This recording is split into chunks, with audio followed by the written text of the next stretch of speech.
Good morning বন্ধুরা, কেমন আছো তোমরা? আশা করি তোমরা যে যেখানে আছো খুব খুব খুব ভালো আছো। আমরাও ঠিকঠাক আছি। আজকেও যথারীতি হয়ে গেছে অনেকটা দেরি, কেন কি সকালবেলা উঠে এখন চেষ্টা করি এডিটিংয়ের কাজটা পুরো কমপ্লিট করে রেখে দিতে, যতটা সম্ভব এগিয়ে রেখে দেওয়া যায়। তো যাই হোক, এই সবগুলো করতে গিয়ে সকালটা পুরো চলে যায়। তো যেটা করছি, এখন আমি রান্নাঘরে এসে গেছি চা করতে। স্নান টান সারা হয়ে গেছে, চাটা করে রান্নাঘরে দাঁড়িয়ে চাটা খেতে খেতে রান্নার কাজেও হাত দিয়ে দেবো। কেন কি আজকে আর দাঁড়িয়ে বসে চা খাওয়ার মতো সময় নেই, অনেকটা বেলা হয়ে গেছে আজকে। আর আজকে রান্নার মেনুতে থাকছে একদম আজকে সিম্পল রান্না করবো, কারণ কি কদিন ধরে সময় নেই, হাবিজাবি খাওয়া হচ্ছে তো ভালো লাগছে না। মানে একঘেয়ে মাছ মাংস ওই রিচ রিচ খাওয়া ভীষণ একঘেয়ে লাগছে। তো আমি সুনীলকে বললাম যে একটুখানি, ও নিচে নামলো এইগুলো আনতে। কদিন ধরে সময় নেই, মাথা খারাপ করে দিচ্ছে কমলা লেবুর জন্য। তো সামনে একটা ফলবেলা বসে দৌড়ে গিয়ে কটা কমলা লেবু নিয়ে এলো। আর ওই নিচে গেলো বলে আমি ওকে বললাম যে এক কাজ করো, তুমি পেঁয়াজ কালি নিয়ে এসো। পেঁয়াজ কালি ওরা বাবা ছেলে দুজনে ভীষণ ভালো খায়, আমারও খারাপ লাগে না। তো ওকে বললাম পেঁয়াজ কালি নিয়ে আসতে, পেঁয়াজ কালি আলু দিয়ে ভাজা করবো। উচ্ছে আছে ঘরে, রাঙা আলু আছে, ওগুলোকে একটু ভাতে দিয়ে দেবো। আর একটু যদি সেরকম মনে হয় একটু ডাল করে নেবো। আর ডিম তো আছে, ডিম সিদ্ধ বসিয়ে দিই বা ভেজে নিই। এই দিয়ে আজকে অন্তত দুপুরটা তো এভাবে চলো, দেখা যাক বিকেলে কী করি। তো চলো, সারাদিনের কর্মকাণ্ড তোমাদের সাথে শেয়ার করতে থাকবে, তোমরা সঙ্গে থাকো, দেখতে থাকো কিভাবে কেটে যাচ্ছে আজকের দিনটা। আজকে জানুয়ারি 2 তারিখ, বছরের দ্বিতীয় দিন, কিন্তু একটা সাংঘাতিক আবার একটা অনিশ্চয়তার কাঠামো তৈরি হতে চলেছে। আর কিছুক্ষণের মধ্যে প্রশাসনিক কিছু একটা সিদ্ধান্ত আমরা সবাই জানতে পারবো। এত কেয়ারলেসভাবে আমরা নিজেরা চলাফেরা শুরু করে দিলাম, হঠাৎ করে একটু সুযোগ পেয়ে আবার দেখো, আবার একটা দমবন্ধ ঘরবন্দি জীবন। তার মধ্যে ছোটরা এখনো কেউ ভ্যাকসিনেটেড না, এটা একটা সব থেকে বড় ভয়ের বিষয়। দেখা যাক কি পরিস্থিতি হচ্ছে। আর আজকে আমাদেরও গোটা দিনটা কিভাবে কাটছে দেখতে থাকো। আমার চা রেডি, চাটা ছাঁকবো। চাটা তার আগে একটুখানি ভিজিয়ে দেবো। চাটা একটু ভিজিয়ে না রাখলে না খেতে ঠিক ভালো লাগে না, মানে সেই ফ্লেভারটা লিকারটা আসতে চায় না। তো চলো, চাটা এখানে ভিজিয়ে দিয়েছি, আমি একটুখানি ঘর থেকে ঘুরে আসি।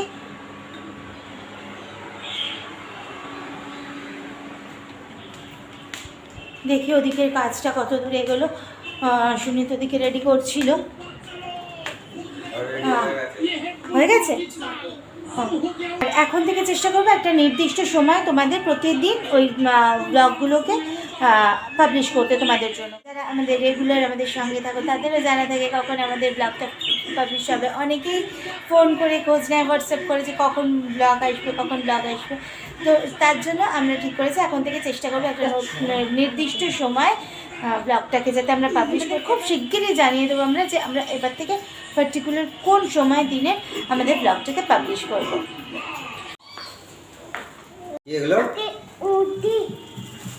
এইটাই চলো শোনো।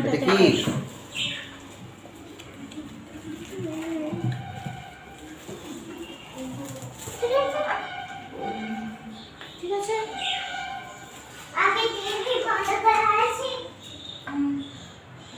মানে শক্ত হয়ে গেছে। শক্ত বানানো যাবে তা আওয়াজ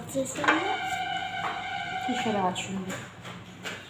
হাত পরিষ্কার রেখে দিয়েছি সাথে।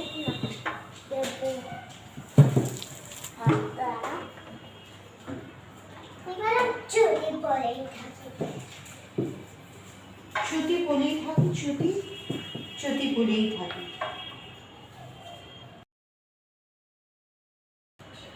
টেস্টি বাবাই, মিষ্টি আছে।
টিভিটাই প্রসেস করে না ওটা দেখো নম্বরটা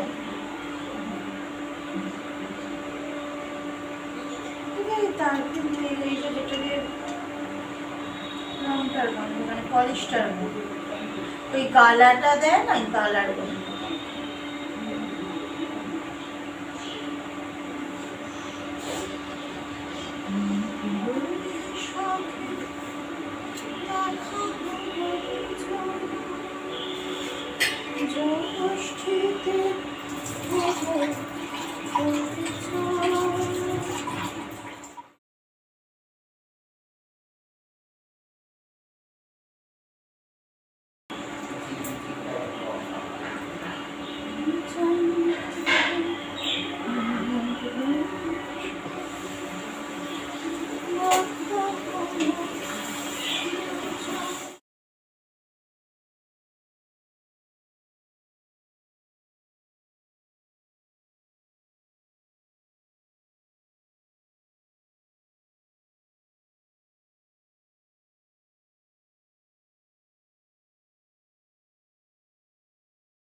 বেসরকারিগুলো কি করবো?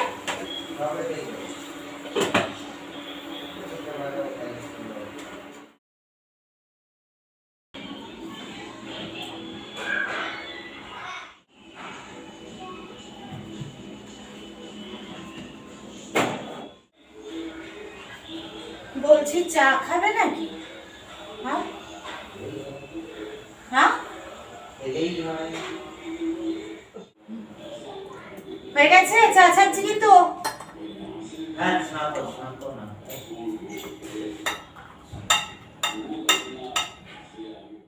আমাদের চাটা মোটামুটি দিনে 2-3 বার চলেই যেত, তবে ওই যে মানে বিগত 1 বছর গোটা বিষয়টা সাংঘাতিক। 1 বছর না, 1 বছর একটু বেশি সময়, 1.5 বছর হলো গোটা বিষয়টা একটু সাংঘাতিক গোলমেলে জায়গায় চলে গেছিল। টুকটুক টুকটুক করতে করতে এবার আবার পুরোনো ছন্দে ফিরছি।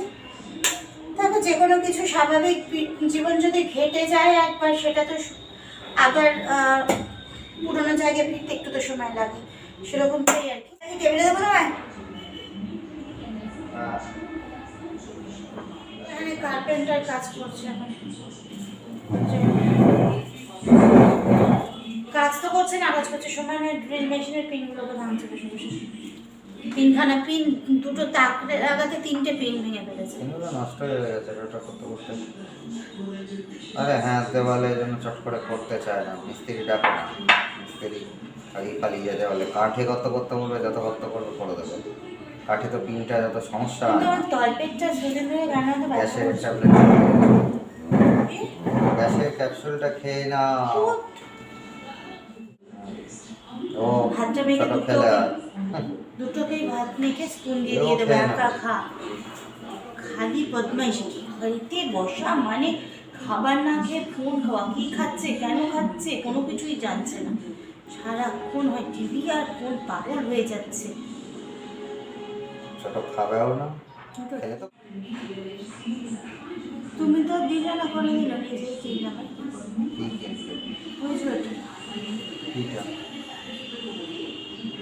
সুখ আমি দিইনি না, আমি যেগুলো দিয়েছি সেগুলোর একটাও নেই। দিয়েছিলে কিছু একটা করে। অ্যাকোয়ারিয়াম কেন? ওই যে জিনিস সে কি আমি দিইনি নাকি?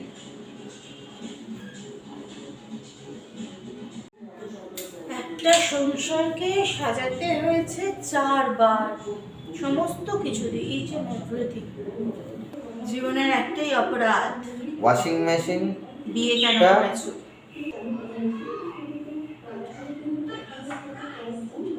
অনেক কিছু সহ্য করতে হয়েছে জীবনে শুধু অর্থের জন্য।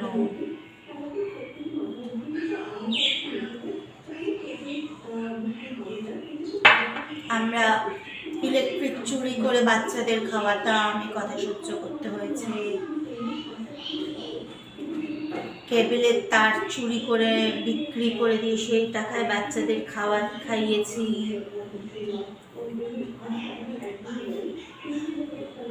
এটাও শুনতে হয়েছে, প্রচুর কিছু শুনেছি। অন্যের বাড়ি দখল করে থাকছি, আর আমাদের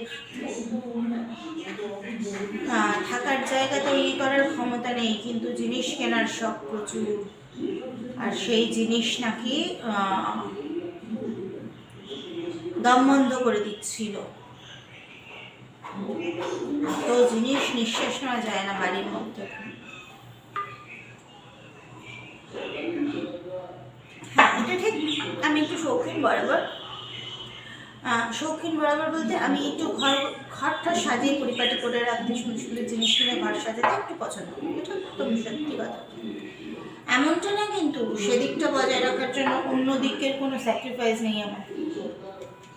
আমার যেটুকু ক্ষমতা তার মধ্যে, সেই ক্ষমতাটুকুর মধ্যে আমি সবসময় যেটা করি, আমার এইটা একটু শখ, ভালো লাগে একটু টিপটপ করে সাজিয়ে গুছিয়ে থাকবো। তাতে নিজের 4টের জায়গায় একটা নাইটি করবো কি 2টো নাইটি করবো, 4টে হলে হয়তো আরও ভালো হয়, সেখানে 2টো নাইটি করবো, আর বাকি 2টো নাইটির টাকা একটা ঘর সাজানোর জিনিস কিনবো। এরকমই আমি আমার নিজের প্রতি, মানে নিজের ওই সাজগোজ করতেও খুবই ভালোবাসি, কিন্তু মানে প্রচুর শাড়ি কিনলাম, প্রয়োজন নেই তাও শাড়ি কিনে ফেললাম, কি জামা কিনে ফেললাম, কাপড় কিনে ফেললাম, এইসব অত ওইগুলো আমার ঠিক পোষায় না। তো একটা কাপড় কিনতে গেলে মানে যে এই টাকাটাতে একটা এক্সট্রা কাপড় কিনবো, কাপড়টা কবে পরবো তার কোনো ঠিক ঠিকানা নেই। ওই টাকাটাতে একটা এমন কিছু কিনে এটা আমার ঘরের একটা কর্নারতে বেশ সুন্দর দেখতে লাগবে, এরকম। এইটাই আমার ভালো লাগা, কিন্তু সেটাই হচ্ছে আমার অপরাধ। কিছু মানুষের ধারণা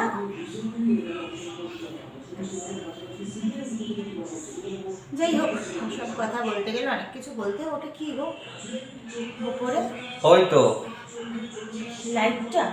ওই ও আচ্ছা,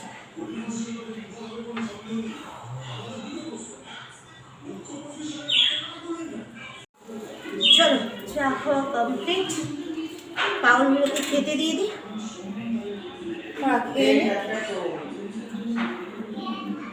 খাওয়া দাওয়া সেরে তারপর লাগবো বাকি কাজে, কোমর বেঁধে। প্রচুর কাজ আছে আজকে, সব উল্টো পাল্টা লন্ড করবো।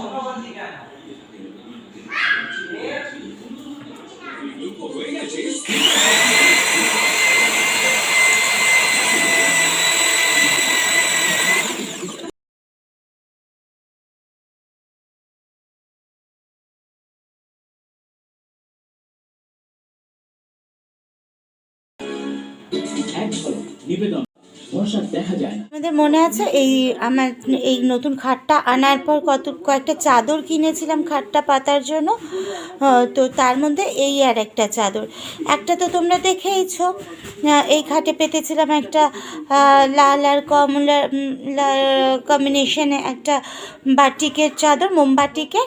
আর এটা আর একটা দেখো, এটা একটা কি বলবো, রাস্ট কালারের ওপরে চাদরটা।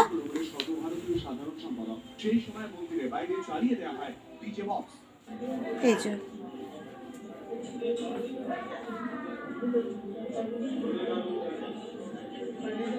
এখানে ডিজেল বক্স বাজাচ্ছে আমাকে জব্দ করতে গিয়ে ভগবানকেও ছাড়ছে এখানে এমন পরিস্থিতি হয়ে গেছে এই তো চাদরটা। কথা বোঝায় পরিবার এই বিক্ষোভ থেকে রাজনৈতিক ভাবে উনি দেউলিয়া হয়ে গেছে কোনো কিছু করতে পারছেন না উন্নয়ন তো নেই ওখানে বালিশগুলো সব লাইন দিয়ে দাঁড় করিয়ে দেওয়া হয়েছে, বালিশের কভারগুলো চেঞ্জ করব। চাদরটা বেশ ময়লা হয়েছিল বলে আজকে ওটা পাল্টে দিলাম, দিয়ে এই চাদরটা পাতা হলো। সেখানে তৃণমূল নেতা গৌরীশঙ্কর রায়ের বাড়িতে আক্রান্ত দলীয় কর্মীদের সঙ্গে কথা বলেন এইটা এই চাদরের কভার বিছানা দেখ তাকিয়ে করা কমপ্লিট। এই যে দুজনের চিৎপাত। এই ওটা দেখ ট্রেন বাস পথযাত্রীদের তোর এই আসলে ঠ্যাংগুলো সরাবে।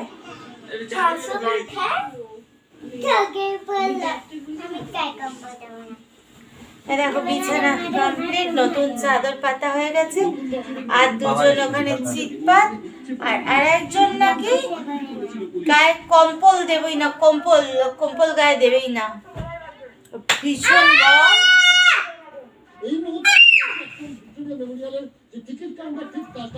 কটা বাজে জানিস একটা বাজে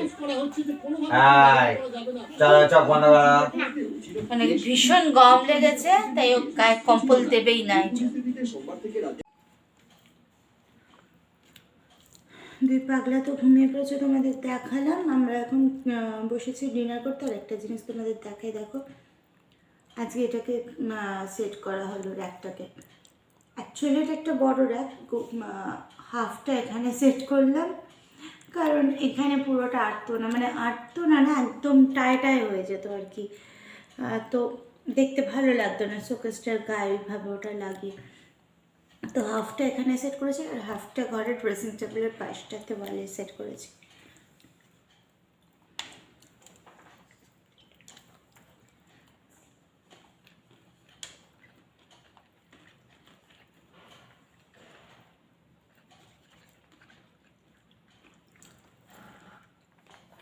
কাকমা গেল বোধহয়। না ঘুমিয়ে পড়েছে, একটু বাদ উঠবে।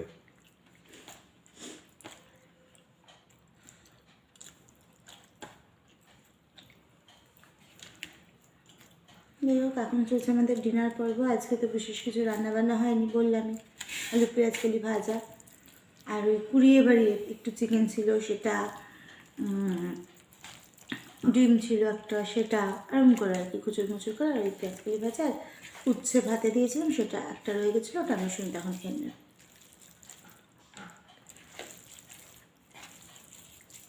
উঠতে বলো না, আমার একটু করে বড় হচ্ছে তো, দুষ্টু হচ্ছে এখন। আর খুব ভালোবাসতো উচ্ছে খেতে। কারণ বরফ খাই না, বরফ আজকে শরীরটা ভালো না, জ্বর কাল থেকেই এসেছে। কাল থেকে ওর শরীরটা ভালো না বলে খেতেও চাইছে না। সে এমনিতেও পোলাওটা কয়টা ভালো হয় না সেটা না। হ্যাঁ, আমাদের তো পোলাওটা চালটার জন্য এত বিচ্ছিরি হয়ে গেল না, বিরক্ত লাগছিল। আমারই ইচ্ছে করছিল না খেতে, আর কি রাগ হচ্ছিল।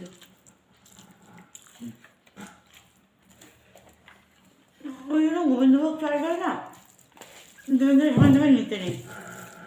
যেখান সেখান থেকে ওইটা নিয়ে নিই, চালের দোকান থেকেই নিয়েছি। ঠিক কাকার কাছ থেকে নিয়ে আসবো। ওর থেকে তো তুমি চাল নাও না। হ্যাঁ কেমন না, ওর থেকে গোবিন্দভোগও আমি অনেক বাইরে গেছি।